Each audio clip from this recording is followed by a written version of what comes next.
Gustavo Alegre. A pesar del descenso de casos en China e Italia, el COVID-19 llega a una fase expansiva en el resto del mundo. ¿Qué más hacer para frenarlo? El Fondo Monetario Internacional advierte de una inminente recesión económica en Europa por el coronavirus. ¿Qué países recibirán más fuertes los golpes financieros? Y en México, el presidente Andrés Manuel López Obrador, quien hasta ahora empieza a tomar medidas para contener el brote, asegura tener un plan de reactivación económica. ¿De qué se trata? Comienza el Club de Prensa con Gustavo Alegre. Bienvenidos al Club de Prensa, el espacio de análisis de NTN24 con los mejores periodistas y corresponsales, analistas en Washington y en el resto del mundo.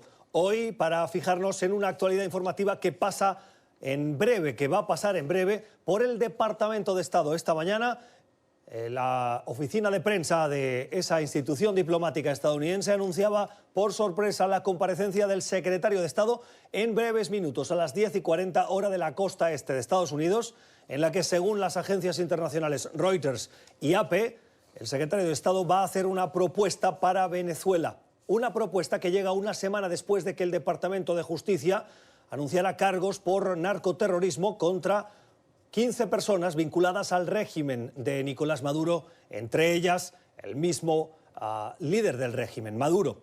La propuesta, según la agencia AP, llevaría acompañada el levantamiento de sanciones y la imposición o la sugerencia de una transición a la democracia que implicaría que ni Maduro ni Guaidó estuviesen en ese proceso, que se crease un consejo de 5 miembros. Esos 5 miembros estarían escogidos, 4 por la Asamblea Nacional que hoy controla la oposición al régimen de Maduro, y el quinto fungiría como presidente interino en ese proceso de transición que tendría que desembocar en unas elecciones. Esto es información según la agencia AP, elecciones a finales de este 2020. Tanto Maduro como Guaidó tendrían que renunciar a sus responsabilidades políticas y permitir que ese consejo estuviese al frente del país. La sugerencia, como decimos, llega después de esas acusaciones por parte del Departamento de Justicia y en un momento en el que Venezuela, que enfrenta una crisis acentuada por el COVID-19, tendría que hacer frente a una aún más difícil situación. Escuchemos al secretario de Estado de Estados Unidos, Mike Pompeo, a las 10:40 minutos de la mañana en Washington. Como respuesta a la pandemia mundial. Primero, no quiero ir en cada detalle, pero siempre les voy a recibir sus preguntas. Pero quiero darles las pautas del proyecto. Hablé con los líderes de la Asamblea General de Venezuela para que se pudieran tener elecciones presidenciales en Venezuela en este momento. El presidente del régimen, Nicolás Maduro, no podrá ser candidato para estas elecciones presidenciales en Venezuela. Si las condiciones del proyecto son favorables y las elecciones se dan, tenemos todas las tácticas que pueden ver en nuestra página web. Todos los venezolanos, hemos considerado a todos los venezolanos para poder traer la democracia a Venezuela. Ahora, cuando hablamos del Departamento de Estado, el 2 de febrero, cuando todavía tenemos deportes en televisión, arreglamos para traer 2 aviones llenos de americanos, los enviamos a Wuhan para que pudieran regresar a casa.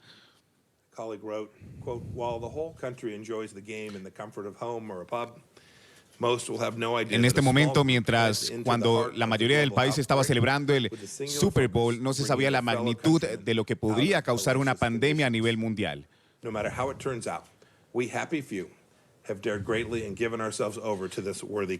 Y no importa el costo que tendríamos como nación, tendríamos que traer a nuestros compatriotas a su casa. Esta fue una misión sin precedentes de nuestro departamento. Y hemos podido ayudar a muchas personas de otros países.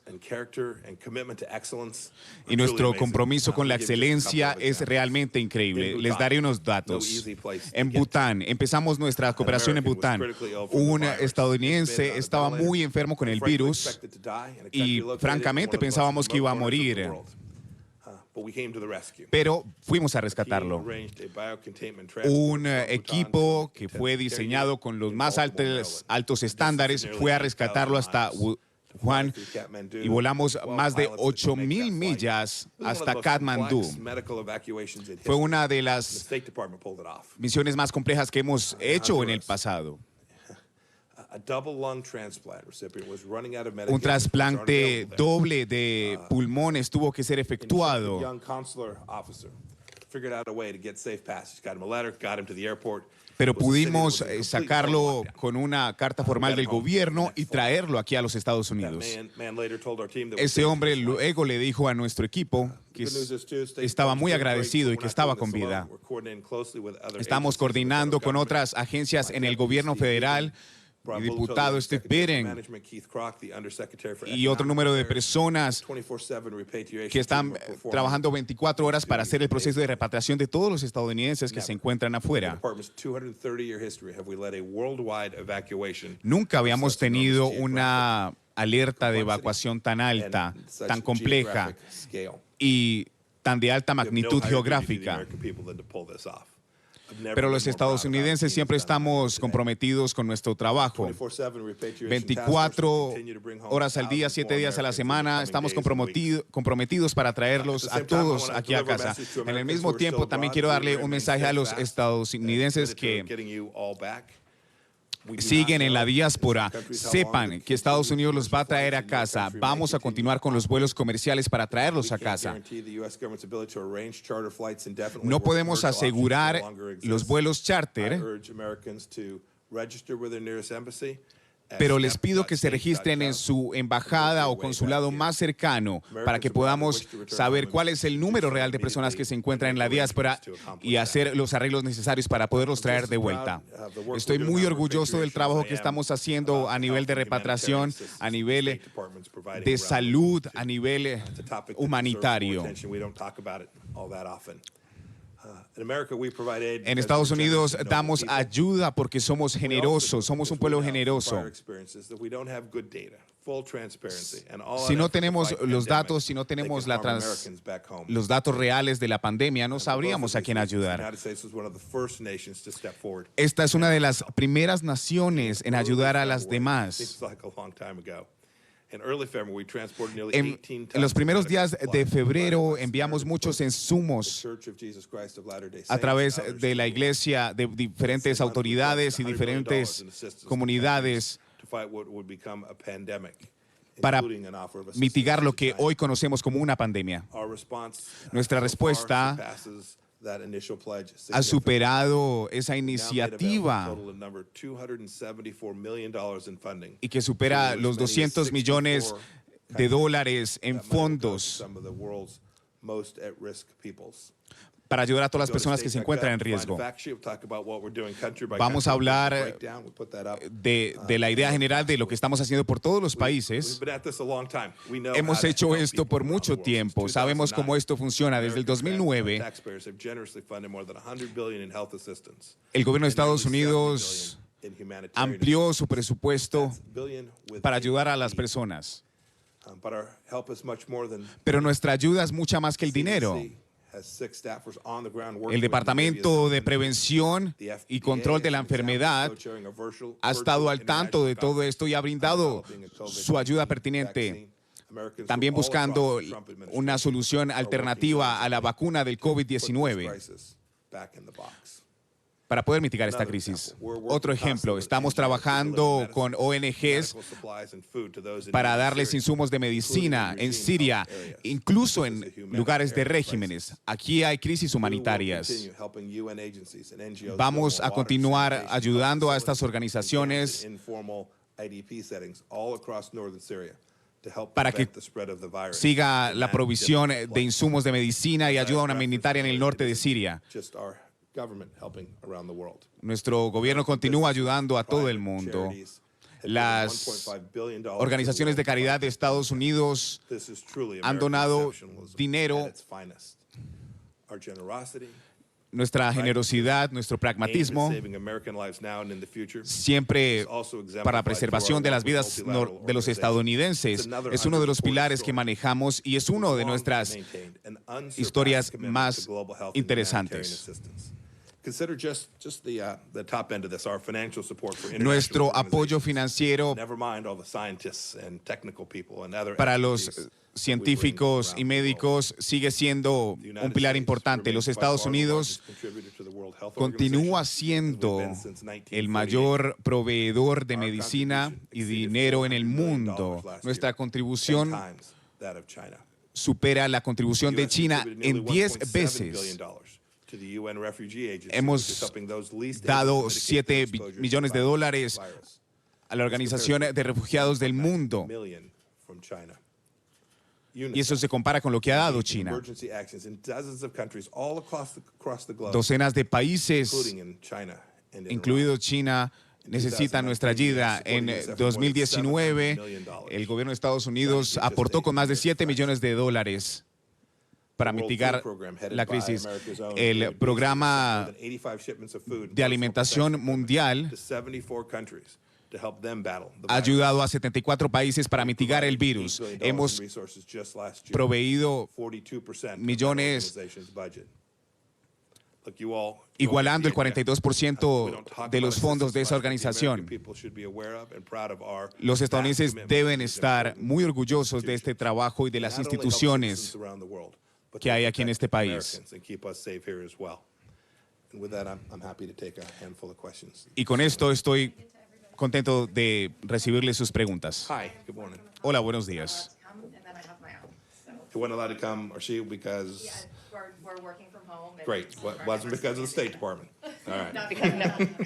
Comentarios sobre el tema del aislamiento y el trabajo en este momento.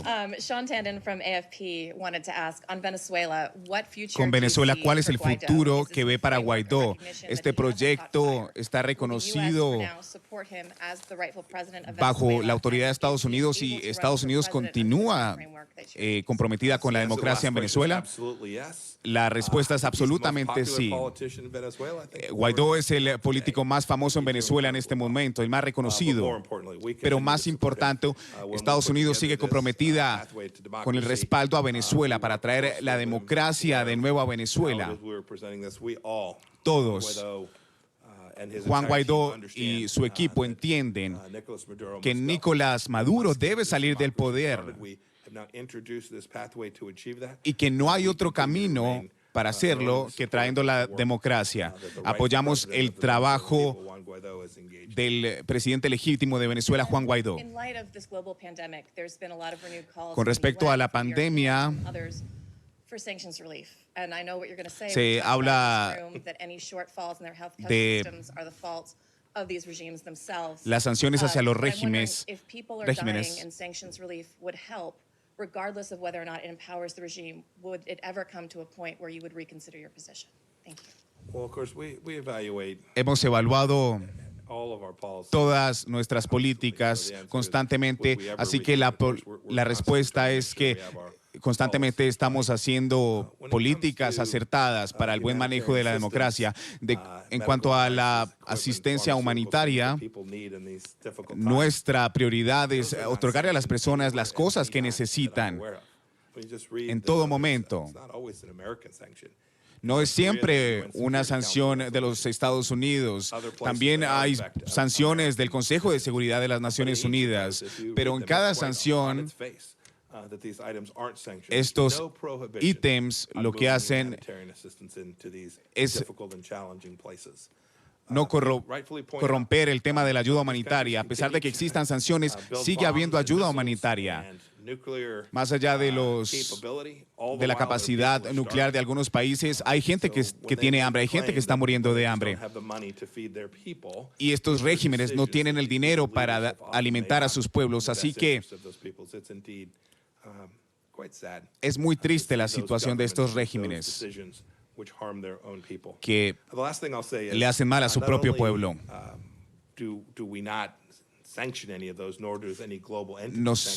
Nuestras sanciones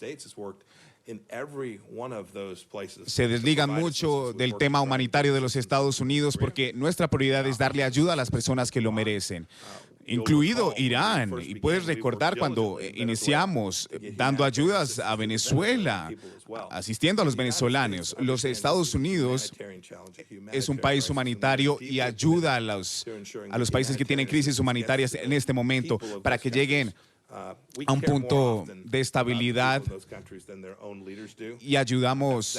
A veces la gente de los países de los regímenes sufre más que los propios políticos y líderes de estos países, así que esto es muy triste. Y esperamos que nuestra ayuda les permita tener un mejor resultado al pueblo. Tengo 3 preguntas. You're testing my patience now. I know that you are. No worries. The attacks on the military bases on Iraq have escalated lately. ¿Cómo está el tema con el tema de la escalada militar en Irak? Second, what's your reaction to the ¿Cuál es su reacción del ataque de los Houthis, del ataque de misil por parte de los Houthis en Arabia Saudita? Disinformation war against the US during this war against COVID-19. ¿Y cuál es el papel de los Estados Unidos para mitigar el virus? Ok, las responderé. Hemos visto ataques en contra de Estados Unidos y de estadounidenses en Irak, en las bases que tenemos en Irak. Todas nuestras respuestas han sido muy consistentes y siempre responderemos para proteger a todos los estadounidenses, incluidos nuestros diplomáticos y nuestros militares. Hay gente que nos está sirviendo y en la diáspora y estamos haciendo todo lo posible para que no se sientan amenazados. Y si se sienten amenazados, vamos a hacer todo lo posible para protegerlos.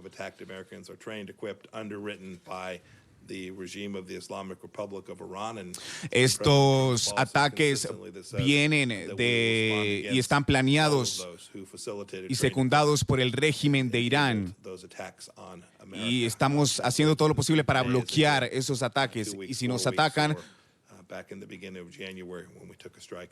responderemos.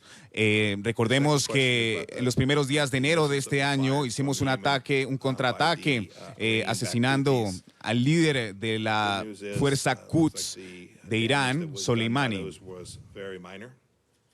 Este ataque tuvo un impacto menor, pero sin embargo queremos reducir el conflicto y los niveles de violencia que se presentan en estos niveles. Con respecto a Arabia Saudita, los saudíes han respondido y espero que ellos sigan en el buen camino de su defensa. Hemos hecho una resolución en Yemen para poder tratar de encontrar la paz en Yemen, porque es un país que está complicado a nivel de crisis humanitaria, y a pesar de que los iraníes no quieren cooperar para esto, nosotros, los Estados Unidos, seguimos con una decisión unánime para ayudar a esa región. Con respecto al COVID-19, lo veo todos los días. Apenas me despierto todos los días, veo las noticias del mundo y es devastador.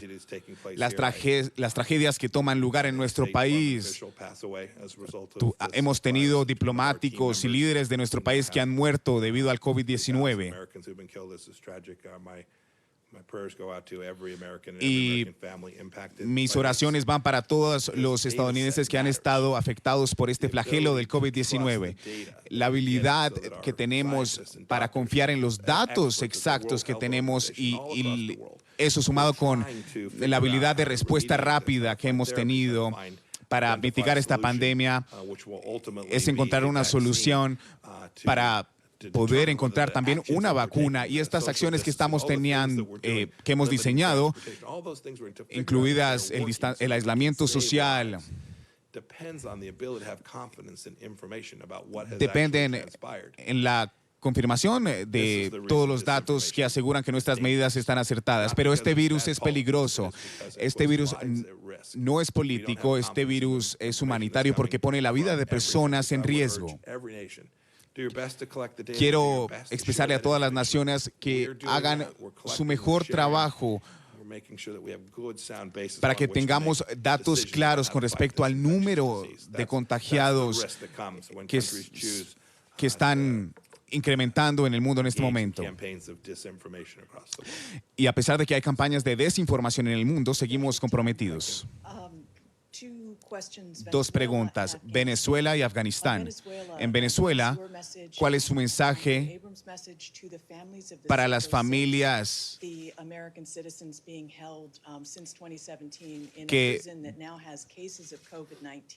los familiares de los estadounidenses que están recluidos en la cárcel y que se cree que tienen COVID-19? Y en Afganistán, Dr. Abdullah ha creado un equipo de negociación de la paz con respecto a los talibanes. Usted ha apoyado, los Estados Unidos han apoyado este plan dando dinero. ¿En dónde queda este plan dada la pandemia? Ambas dos muy buenas preguntas. Más tarde tendremos un diplomático que va a dar respuestas más profundas a este tema. Hemos intentado tener estos estadounidenses de vuelta en los Estados Unidos que están arbitrariamente detenidos. Y mi mensaje para sus familias, Elliot Abrams y nuestro equipo de trabajo y yo pensamos todos los días en ellos. Les hemos aclarado a estas familias que el riesgo existe, pero también que estamos comprometidos con sus familias. Este es un momento muy apropiado para utilizar este reto humanitario para que los estadounidenses que están captivos regresen aquí al país. Con respecto a Afganistán, he estado allá hace ya un poco más de una semana y hay un progreso notable en la mesa de negociaciones con el tema del proceso de paz. Estoy contento con eso. Hemos empezado a ver un cambio social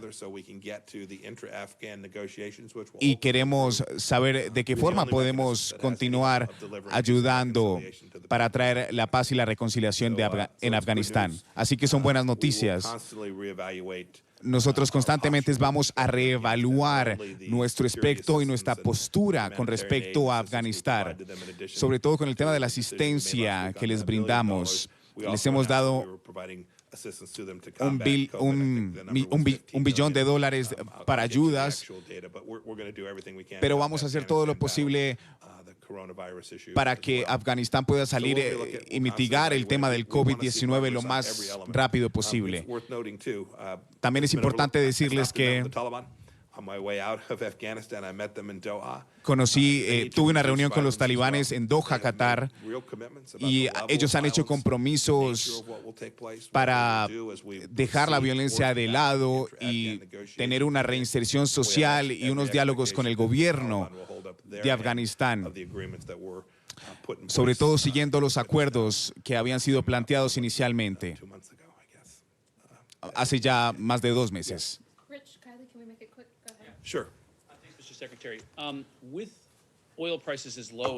Con los precios del petróleo tan bajos,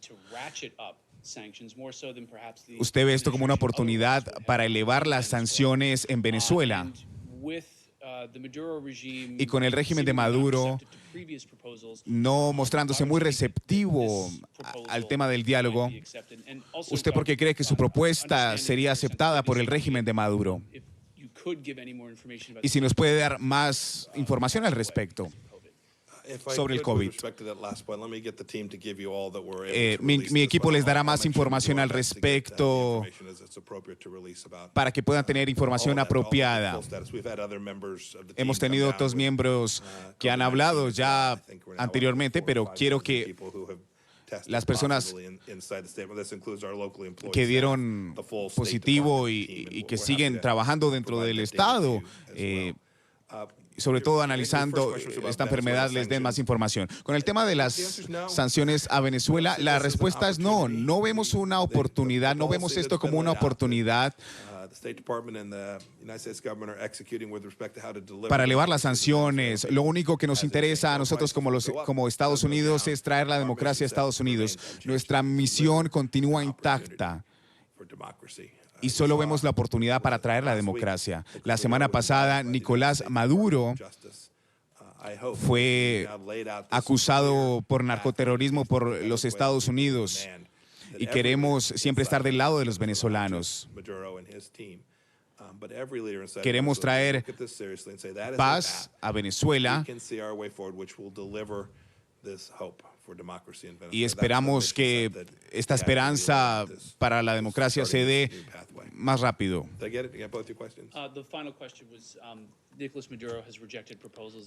Nicolás Maduro ha rechazado y se ve muy renuente al tema de una posible negociación. Y nosotros esperamos que él tome esto de forma seria.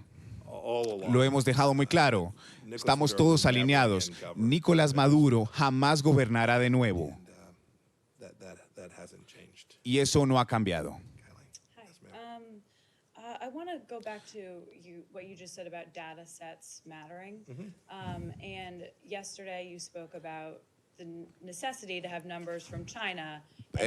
La pregunta va relacionada al tema de los números reales de China con el tema del coronavirus.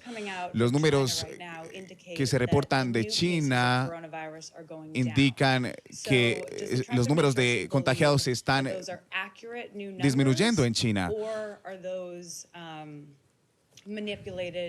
¿Cree usted que esto es una información manipulada? Dame la información, dame la segunda pregunta. Con el tema de las sanciones, en algún punto con esta pandemia, ¿se cree que va a crecer? ¿Se cree, con todo este tema de la pandemia, usted cree que Estados Unidos va a levantar las sanciones en contra de los regímenes? Nosotros evaluamos y reevaluamos nuestra posición con el tema de las sanciones todo el tiempo. Vamos a mirar todas las posibilidades. Tengo que reiterar. Los insumos que son necesarios para estos países para mitigar el coronavirus, estos insumos no son sanciones, no han sido sanciones y no serán sanciones. Los Estados Unidos está por encima de eso. Los Estados Unidos están trabajando de manera disciplinada para darle ayuda humanitaria a estos países, a estos regímenes, a pesar de que tengan sanciones. Estas políticas siguen alineadas con el plan inicial de los Estados Unidos. Pero tu primera pregunta fue con el tema de los números reales que se reportan en China. Yo le voy a dejar eso a las personas que están responsables por estos estudios y estos análisis para que podamos hacer una evaluación y tengas información mucho más clara. Muchas gracias.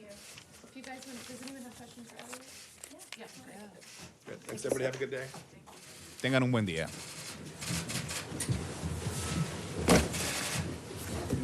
Okay, yeah.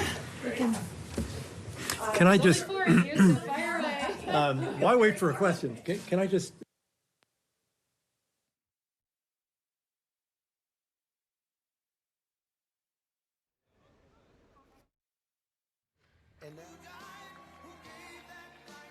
About 3 in the morning, I got a call. I said, call me.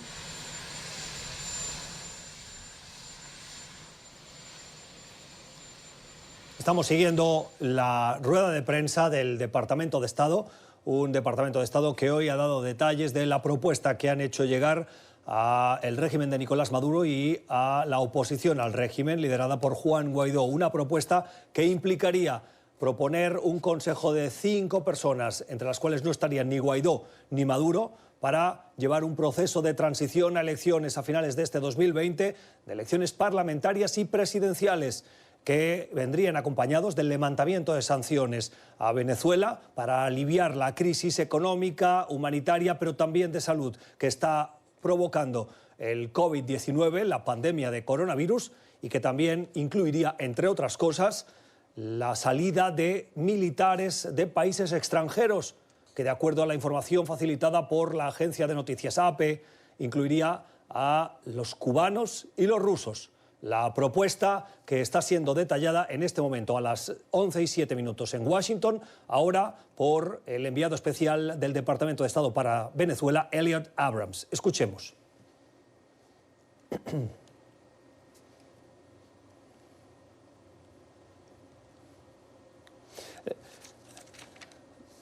Los detalles de esa rueda de prensa los van a poder seguir en los próximos titulares informativos aquí en NTN24 y en el informativo Meridiano. Una rueda de prensa que se está produciendo en este momento en el Departamento de Estado y que incluye esos detalles. Una propuesta, una mano extendida para, dicen, devolverle la democracia a Venezuela. La respuesta del régimen la estamos también monitoreando, pero en este punto del programa, en este club de prensa especial marcado por ese anuncio desde el Departamento de Estado, hoy lo vamos a compartir con Juan Carlos Hidalgo, es analista político desde La Nación, desde Costa Rica y articulista de La Nación de San José, Costa Rica. Los saludamos hasta ahora. Juan Carlos, buenos días, gracias por estar con nosotros, bienvenido. Buenos días, Gustavo, un placer. Enseguida vamos a darte la palabra. Tengo que hacer una pausa en el programa, pero al volver me gustaría analizar contigo los detalles de esta propuesta que, como digo, llega una semana después de que el Departamento de Justicia anunciara esos cargos por narcoterrorismo contra Maduro y otros miembros del régimen. Pausa en Club de Prensa y regresamos.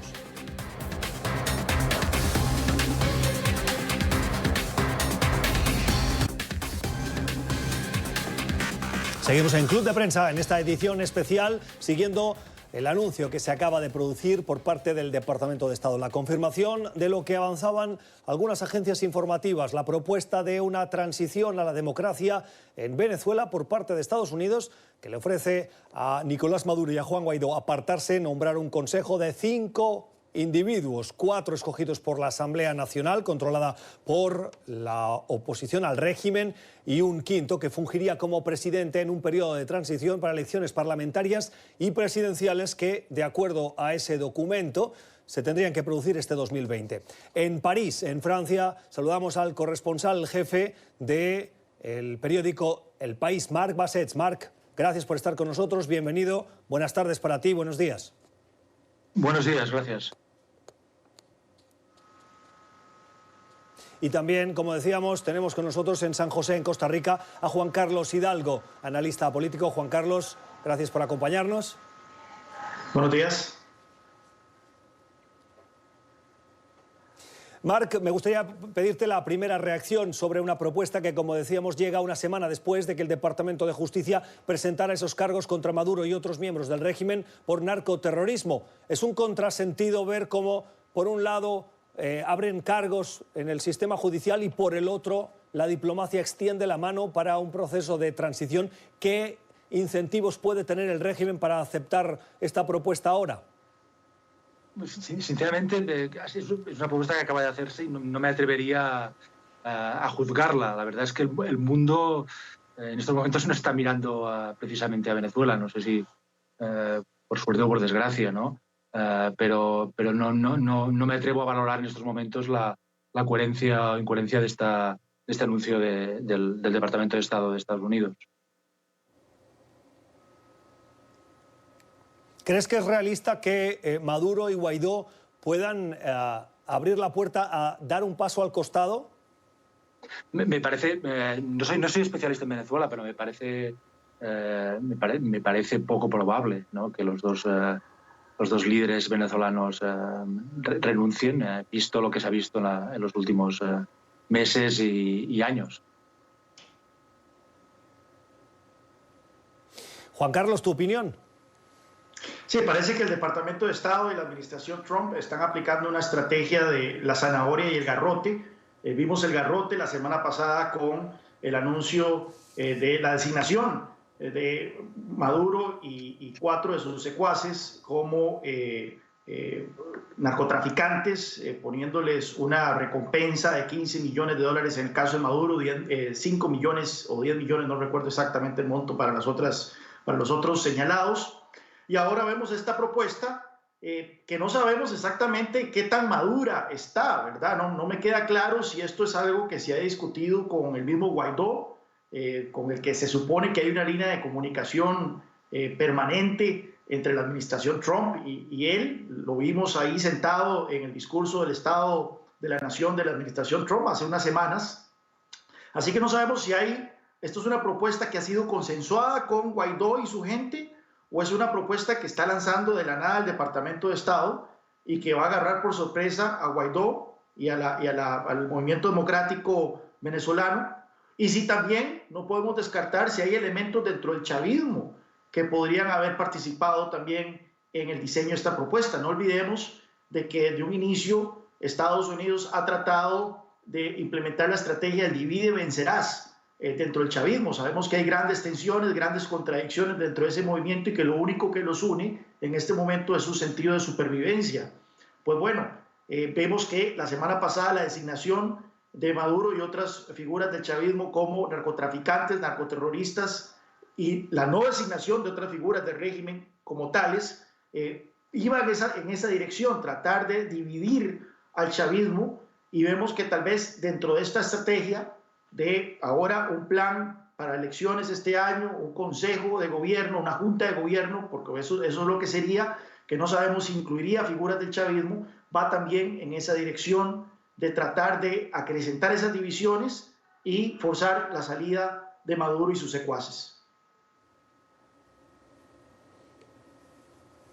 Ha habido ya reacciones por parte del Congreso de los Estados Unidos a través de diversas cuentas de Twitter. Destacamos dos. Una de un aliado muy estrecho del presidente Trump, particularmente en aquello que hace referencia a América Latina y muy puntualmente a Venezuela. Es el senador Marco Rubio. Dice Rubio, la transición a Venezuela es el resultado final ideal de cualquier proceso, pero cualquier esfuerzo tiene que ser facilitado con el objetivo de asegurar o recordar que no es un conflicto entre dos iguales o dos facciones legítimas. El conflicto es entre una mafia ilegítima, dice Rubio, y una Asamblea Nacional legítimamente elegida y liderada por Juan Guaidó. Y por el otro lado, por los demócratas, el presidente del Comité de Relaciones Exteriores de la Cámara de Representantes, el señor Elliot Abrams, que habla de Venezuela en 5 mensajes de Twitter que, resumidamente, dice que la transición a la democracia es lo que se desea, pero que desgraciadamente consideran que la administración Trump parece no tener un plan claro. Y concluye preguntando: ¿no sería el momento de ofrecer un TPS para los venezolanos, presidente? Marc, ¿hay un mensaje confuso por parte de esta administración en lo que se refiere a las políticas con Venezuela? Sí, posiblemente. No, es un drama lo que ocurre en Venezuela, y la solución se lleva tiempo intentándola, y la comunidad internacional se movilizó hace un año. Es decir, hay que recordar que esto viene de largo, ¿no? Y que esta transición, que en cierto momento pareció, a algunos les pareció que podía acelerarse, pues no ocurrió, ¿no? Y la cuestión se enquistó. Ahora el otro día un columnista del New York Times, creo que decía que vamos a vivir en el mundo de antes del coronavirus y después del coronavirus. Pero en este mundo de antes del coronavirus, uno de los últimos acontecimientos que ocurrieron fue esta gira de Guaidó por Europa, ¿no? Y muy polémica en algunos países.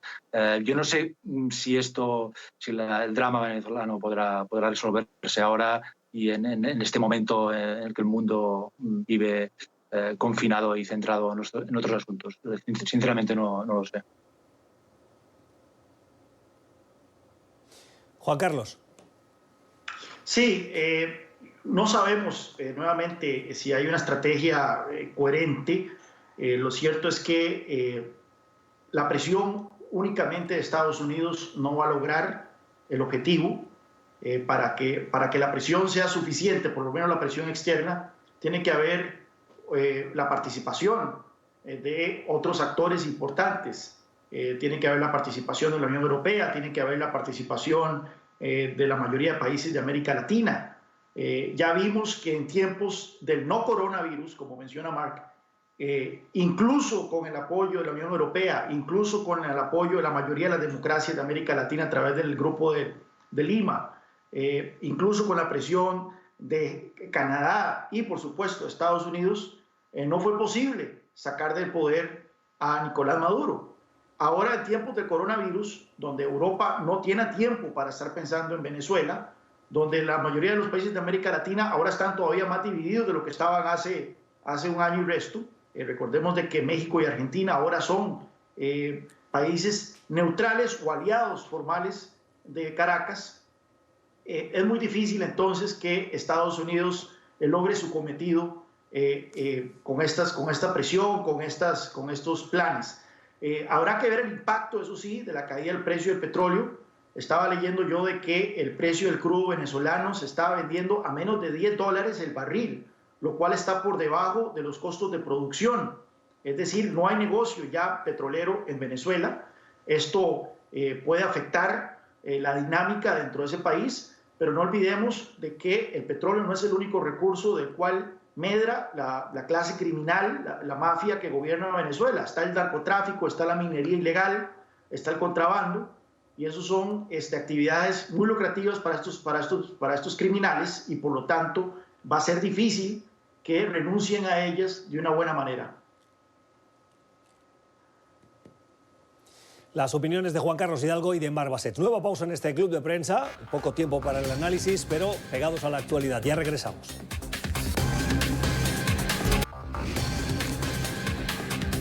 Últimos segundos de este club de prensa de hoy con Juan Carlos Hidalgo, y también lo compartimos con Marc Bassets desde París, en Francia. Juan Carlos, antes de irnos, me gustaría pedirte una reflexión final al respecto de uno de los puntos que incluiría este plan según la agencia AP, y es el de solicitar y asegurar la salida de militares externos de otros países de Venezuela. Una propuesta que busca acelerar una transición a la democracia en el país suramericano. Y la salida, muy particularmente, se está refiriendo a militares cubanos y rusos. ¿Es creíble que tanto Cuba como Rusia acepten dar ese paso y salir de Venezuela, aunque se lo pidiera el régimen de Maduro? Esa es la pregunta, la última es importante, aunque se lo pidiera el régimen de Maduro. Bueno, si hubiese un gobierno democrático, no me queda la menor duda de que estos efectivos, principalmente cubanos, se tendrían que ir del país. Hemos visto cómo otros gobiernos que han hecho una transición ideológica, en el caso, por ejemplo, de Bolivia, en el caso de Brasil, han expulsado a doctores cubanos, han expulsado a efectivos cubanos de su país. Así que no me queda la menor duda de que una transición democrática en Venezuela involucraría la salida de la presencia cubana en ese país. Pero, nuevamente, no es en el interés de Cuba salir de Venezuela. Cuba juega a largo plazo, es una dictadura de más de 60 años, así que no creo que estas circunstancias difíciles del COVID-19 estén afectando sus cálculos de presencia en ese país. Y en el caso de Rusia, vimos hace poco el anuncio de que Rosneft se iba de Venezuela. Al parecer han perdido interés en lo que significa ese país, pero con Vladimir Putin nunca se sabe.